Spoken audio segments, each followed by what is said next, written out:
So I opened my Antigravity app to start working on a project I had been working on, and all I saw was this page. And I tried as much as possible to switch to the original view, and I couldn't. So I went ahead, go to their webpage and did some research. And it turns out Antigravity are now focused on agentic coding. So the Antigravity app is primarily for agentic coding. But not to worry, we now have the Antigravity IDE.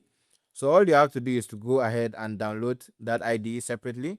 So you go to their website, navigate to Antigravity IDE, and then go ahead and download. I'm using Windows, so I'll just go ahead and download for Windows. And now my download is done, so I'll just go ahead and install Antigravity. Run.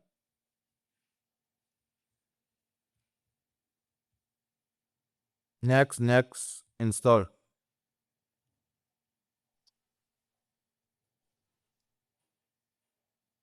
And once that's done, I'll just go ahead, finish.